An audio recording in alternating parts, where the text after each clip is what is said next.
घटना आहे नाशिकच्या मालेगाव तालुक्यातली. मुलीचे वडील बाहेरगावी गेले होते आणि आजी आजोबा शेतात व्यस्त होते. त्यांची 3 वर्षाची मुलगी अंगणात खेळत होती.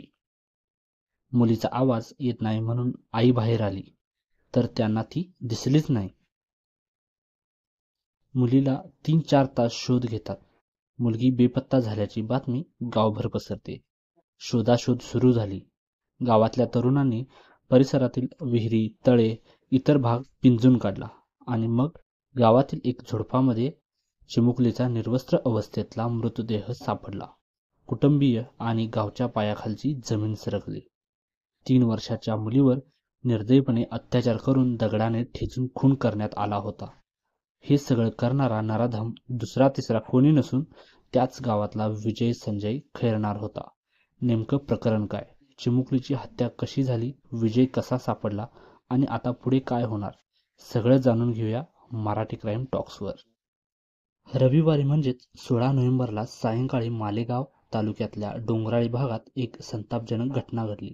डोंगराळी भागात एक कुटुंबीय राहत होते. ज्या कुटुंबामध्ये आई वडील, आजी आजोबांसोबत एक 3 वर्षाची मुलगी राहत होती. रविवारी ती त्यांच्या घरच्या अंगणात खेळत होती. वडील बाहेरगावी गेले होते. आजी आजोबा शेताला गेले होते. मुलगी नेहमीप्रमाणे अंगणात खेळत आहे म्हणून आई घरातली कामाला लागली. याच वेळेचा फायदा घेत त्याच गावातली एका 24 वर्षाचा तरुण विजय संजय खैरनार तेथे आला आणि त्यानं मुलीला चॉकलेटचं आमिष दाखवलं आणि स्वतःच्या घरी घेऊन गेला आणि तिच्यावर अत्याचार केला. चिमुरडीच्या शरीराचे लचके तोडले.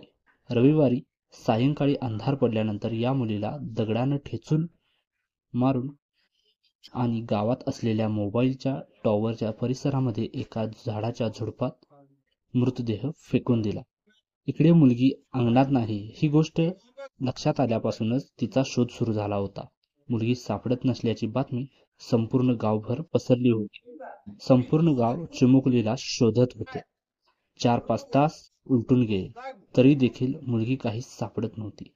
म्हणून घरच्यांनी पोलिसांना माहिती दिली. पोलीस ज्या ठिकाणी आले आणि तपास करू लागले आणि मग पोलिसांना मोबाईल टॉवरच्या परिसरामध्ये एका झुडपात निर्वस्त्र अवस्थेत तिचा मृतदेह सापडला. तिचा चेहरा पूर्णपणे दगडाने ठेचलेला होता. शरीरावर जखमा होत्या. हे सगळं दृश्य पाहून कुटुंबियांच्या आणि गावातल्या लोकांच्या पायाखालची जमीन सरकली. अतिशय निर्घृणपणे चिमुकलीची हत्या करण्यात आली होती. चिमुकलीचा मृतदेह फेकताना विजयच्या घराच्या भिंतीवर रक्ताचे डाग पडले होते. त्यामुळे संशयित विजयला पोलिसांनी रात्रीच ताब्यात घेतले. रात्री उशिरा पीडित चिमुकलीचा मृतदेह रुग्णालयात दाखल केला. आरोपी विजय खैरनार याची मुलीच्या वडिलांशी भांडण झालं होतं. हे भांडण टोकाला पोचलं होतं तर दोघांमध्ये अनेकदा वादही झाले होते.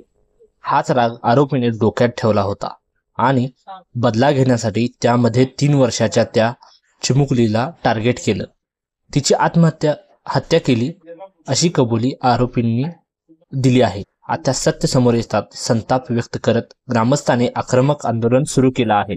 या घटनेने संपूर्ण महाराष्ट्रात महिला सुरक्षेबद्दल आणि महिलांवरती वाढत्या अत्याचाराबद्दल एक गंभीर प्रश्नचिन्ह उभे केले आहे.